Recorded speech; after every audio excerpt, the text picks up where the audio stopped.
नमस्कार बच्चों। आज हम बीएससी सेकेंड ईयर की इनऑर्गेनिक केमिस्ट्री पढ़ रहे थे, जिसकी फर्स्ट यूनिट चल रही थी हमारी प्रथम संक्रमण श्रेणी की तत्वों का रसायन। आज उसके लास्ट लेक्चर है, इसके बाद ये यूनिट हमारी कंप्लीट हो जाएगी। तो अब तक हमने इसके मोस्टली सारे टॉपिक कवर कर लिए हैं और उसको यूट्यूब पे अपलोड भी किया है। उसका लिंक आपको कॉलेज की साइट पे मिल जाएगा, एक बार वहाँ से ज़रूर उसे देखें। चलो आगे बढ़ते हैं, हम आज शुरू करते हैं। हमारा लास्ट टॉपिक है ये बेसिकली हमारा कोऑर्डिनेशन केमिस्ट्री का पार्ट है, लेकिन यहाँ पर आपके दिया है थोड़ा सा, तो उसे एक बार गो थ्रू हो लेते हैं। चलो समझते हैं। उपसहसंयोजक संख्या एवं ज्यामिति। उपसहसंयोजक संख्या भाई कोऑर्डिनेशन हमने जैसा कि पहले पढ़ा है कि संक्रमण तत्व उपसहसंयोजक यौगिक भी बनाते हैं, ठीक है, ये पढ़ा था हमने। उसी के बारे में हम बात कर रहे हैं यहाँ पर। तो यहाँ पे उपसंयोजक संख्या एवं उनकी ज्यामिति देखेंगे। उससे ये भी देखेंगे कि कौन से यौगिक अनुचुंबकीय व्यवहार दर्शाते हैं, कौन से प्रतिचुंबकीय व्यवहार दर्शाते हैं, उच्च चक्रण संकुल क्या होते हैं, निम्न चक्रण संकुल क्या होते हैं, ठीक है। चलो समझते हैं। किसी संकुल में केंद्रीय धातु परमाणु के साथ उपसहसंयोजक बंध द्वारा कितने लिगेंड जुड़े हुए हैं, ये संख्या उस धातु की क्या कहलाती है? उपसहसंयोजक संख्या कहलाती है। भाई उस लिगेंड से कितने लिगेंड उस धातु से जुड़े हुए हैं, ठीक है। ये उपसहसंयोजक संख्या की परिभाषा या सीधी सीधी परिभाषा होगी कि उपसहसंयोजक संख्या क्या होगी, लिगेंड कितने जुड़े हुए हैं, वो संख्या उपसहसंयोजक संख्या कहलाएगी। आगे बढ़ते हैं। प्रथम श्रेणी के संक्रमण तत्व मुख्यतः उपसहसंयोजक संख्या 4 और 6 वाले संकुलों का निर्माण करते हैं। कितने संकुल होते हैं? उपसहसंयोजक संख्या 4 और 6।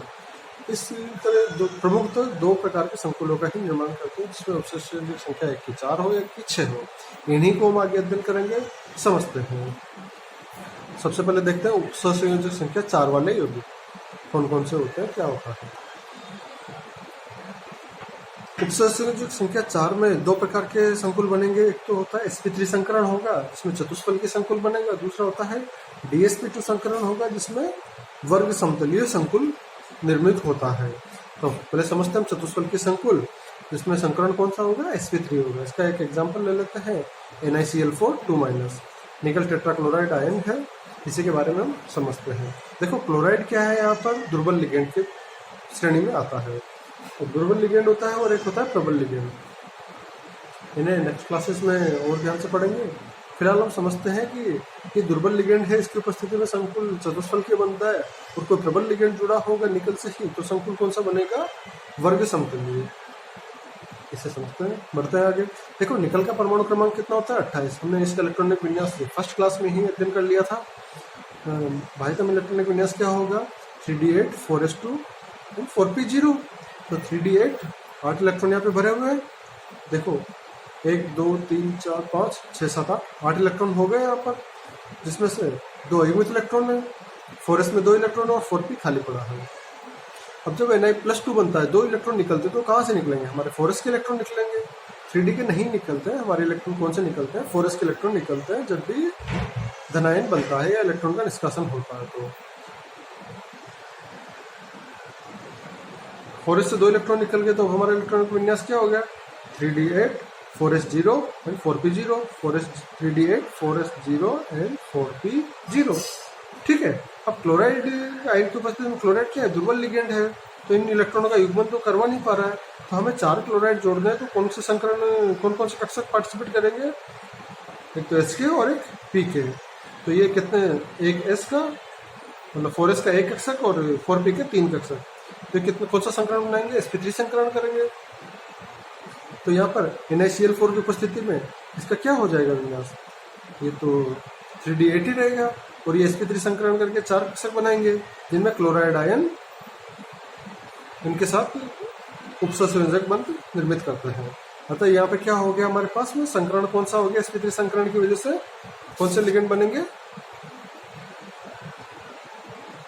तो चतुष्फलकीय संकुल व्यवस्थित होगा ना, ठीक है। यहाँ पे sp3 NiCl4 2- कौन से संकुल होते हैं? चतुष्फलकीय संकुल व्यवस्थित होते हैं। क्यों? क्योंकि यहाँ पर दुर्बल लिगेंड होते हैं। दुर्बल लिगेंड के कारण कौन सा चक्रण होता है? उच्च चक्रण संकुल बनते हैं, ठीक है। एक हाई स्पिन होता है, एक लो स्पिन होता है। तो यहाँ पे कौन सा होगा? हाई स्पिन होगा। तो यहाँ पे लो स्पिन तो हो ही नहीं रहा ना, अंदर तो कोई जा ही नहीं रहा है। चलो आगे बढ़ते हैं। ये देखो इसकी संरचना देखते हैं, चतुष्फलकीय रूप में व्यवस्थित है। अब इस संकुल में 2 युग्मित इलेक्ट्रॉन है, अतः कौन सा व्यवहार दर्शाएगा? जब युग्मित इलेक्ट्रॉन होता है तो अनुचुंबकीय व्यवहार दर्शाता है। ठीक है, चलो आगे समझते हैं हम। हमारा नेक्स्ट जो संकुल है वो है वर्ग समतलीय। वर्ग समतलीय, इसमें DsP2 संकरण होगा। इसको एग्जाम्पल समझते हैं, NiCN4 2-। यहाँ पे साइनाइड जो होता है वो क्या होता है? प्रबल लिगेंड का व्यवहार करता है। साइनाइड प्रबल लिगेंड है, याद रखने वाली चीज है। तो प्रबल लिगेंड क्या बनाते हैं? निम्न चक्रण संकुल बनाते हैं। प्रबल लिगेंड की उपस्थिति में कौन से संकुल बनेंगे? निम्न चक्रण संकुल बनेंगे, लो स्पिन कॉम्प्लेक्सेस बनेंगे। देखते हैं, इसे समझते हैं। तो निकल आयन के संपर्क में साइनाइड जैसा प्रबल लिगेंड आते हैं तो निकल 2+ आयन के अयुग्मित डी इलेक्ट्रॉन युग्मित होकर एक रिक्त डी कक्षक उपलब्ध करवा देता है।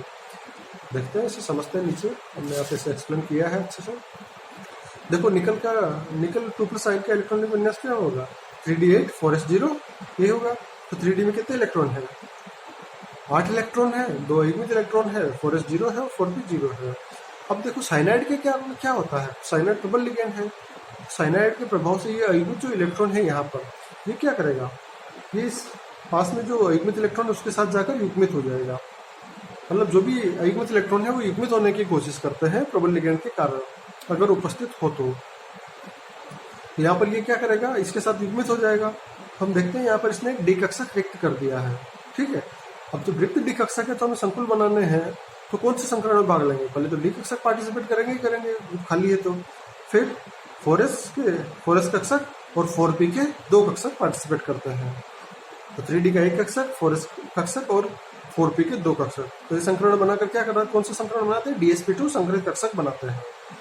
ठीक है, अब यहाँ पे DsP2 संकरित कक्षक में साइनाइड आयन उपसंयोजक बंध द्वारा इसके साथ कौन से संकुल बनाएंगे? वर्ग समतलीय संरचना में व्यवस्थित होकर निम्न चक्रण संकुल बनाते हैं। ठीक है,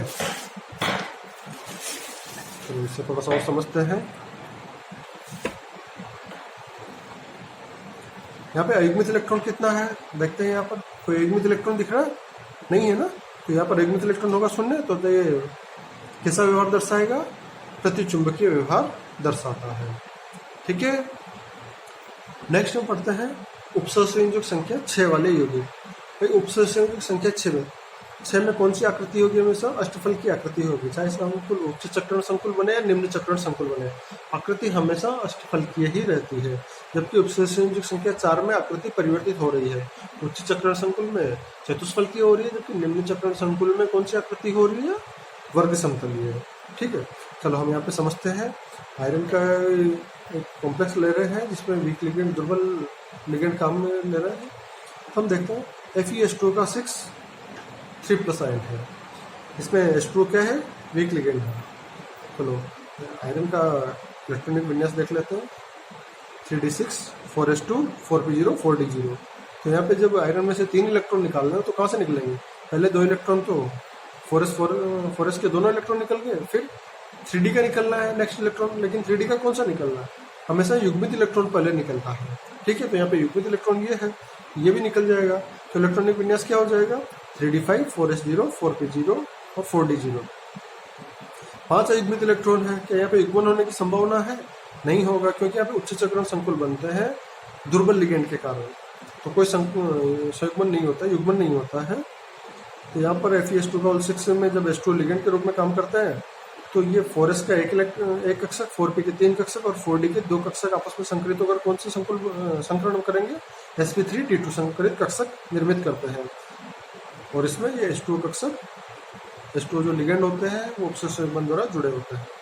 अतः ये कौन सा संरचना में व्यवस्थित हो जाते हैं? यहाँ पर ये अष्टफल की संरचना में व्यवस्थित हो जाते हैं। यहाँ पर अयुग्मित इलेक्ट्रॉन कितने हैं? हम देखते हैं यहाँ पे कितने अयुग्मित इलेक्ट्रॉन है? 1 2 3 4 5 अयुग्मित इलेक्ट्रॉन है। अतः ये अनुचुंबकीय व्यवहार दर्शाते हैं। इंपॉर्टेंट बात यह है कि उच्च चक्र संकुल बनते हैं, हाई स्पिन कॉम्प्लेक्सेस का निर्माण करते हैं वीक लिगेंड की उपस्थिति में। लेकिन अगर लिगेंड प्रबल हो तो क्या होगा, उस कंडीशन का भी अध्ययन करते हैं। नेक्स्ट कॉम्प्लेक्स है हमारा FeCN6 3-। यहाँ पे आयरन कौन सी ऑक्सीकरण अवस्था में होगा? +3 ऑक्सीकरण अवस्था में होगा। तो इसको इलेक्ट्रॉनिक विन्यास क्या होगा? +3 ऑक्सीकरण अवस्था में। भाई यहाँ पे +3 ऑक्सीकरण अवस्था का इलेक्ट्रॉनिक विन्यास क्या था? 3d5 4s0 4p0 4d0, वही इलेक्ट्रॉन विन्यास यहाँ पर होगा 3d5 4s0 4p0 4d0। लेकिन यहाँ पे साइनाइड क्या है, प्रबल लिगेंड है, तो कौन सा संकुल होगा, निम्न चक्रण संकुल बनेगा, लो स्पिन कॉम्प्लेक्स बनेंगे। उसके कारण क्या होगा, युग्मन होगा इलेक्ट्रॉनों का, 3d के इलेक्ट्रॉनों का युग्मन होता है। तो ये इलेक्ट्रॉन कहाँ चला गया, यहाँ पर, ये इलेक्ट्रॉन कहाँ चला गया, यहाँ पर। इसके पास युग्मन करने के लिए कोई इलेक्ट्रॉन है ही नहीं, ये अकेला इलेक्ट्रॉन रहेगा। तो देखते हैं यहाँ पर 2 कक्षक तो युग्मित हो गए, तो 1 कक्षक युग्मित इलेक्ट्रॉन से रखा हुआ है, बाकी 2 डी कक्षक क्या हो गए, खाली हो मिल गए हमें। तो अब जब संकरण में पार्टिसिपेट करेंगे तो ये 2d 3d के 2 डी कक्षक पार्टिसिपेट करेंगे, 4s का 1 कक्षक और 4p के 3 कक्षक। तो यहाँ पे संकरण कौन सा होगा, d2sp3। ठीक है, यहाँ पे साइनाइड लिगेंड बनेंगे, साइनाइड लिगेंड इससे जुड़ जाएंगे। और यहाँ पे संकरित कौन से कक्षक कौन से होंगे, d2sp3। इंपॉर्टेंट बात ये है। और निम्न चक्रण संकुल बनता है, अयुग्मित इलेक्ट्रॉन यहाँ पे भी उपस्थित होता है, अतः अनुचुंबकीय व्यवहार तो ये भी दर्शाएगा। निम्न चक्रण संकुल होकर इसका कतई मतलब नहीं है कि अनुचुंबकीय व्यवहार दर्शाएगा या नहीं दर्शाएगा, वहाँ पर इलेक्ट्रॉनों की उपस्थिति के ऊपर निर्भर करता है। अगर अयुग्मित इलेक्ट्रॉन हमारे पास उपस्थित है तो अनुचुंबकीय व्यवहार दर्शाएगा, और अयुग्मित इलेक्ट्रॉन नहीं है तो वो प्रतिचुंबकीय व्यवहार दर्शाता है। यहाँ पे इसे देखते हैं कि इसकी संरचना देखेंगे तो ये भी अष्टफल के संकुल निर्मित कर रहे हैं। तो ये हमारी फर्स्ट यूनिट कंप्लीट हो गई है। इसके बाद हम नेक्स्ट लेक्चर में कुछ नया पढ़ेंगे। इसे पूरे लेक्चर को एक बार, जो 11-12 लेक्चर हमने डाले हैं उनको ध्यान से पढ़िए, समझिए। इसकी PDF आपको मिल जाएगी आपके व्हाट्सएप ग्रुप्स में। फिर भी कोई प्रॉब्लम हो तो कमेंट कीजिए। Thank you.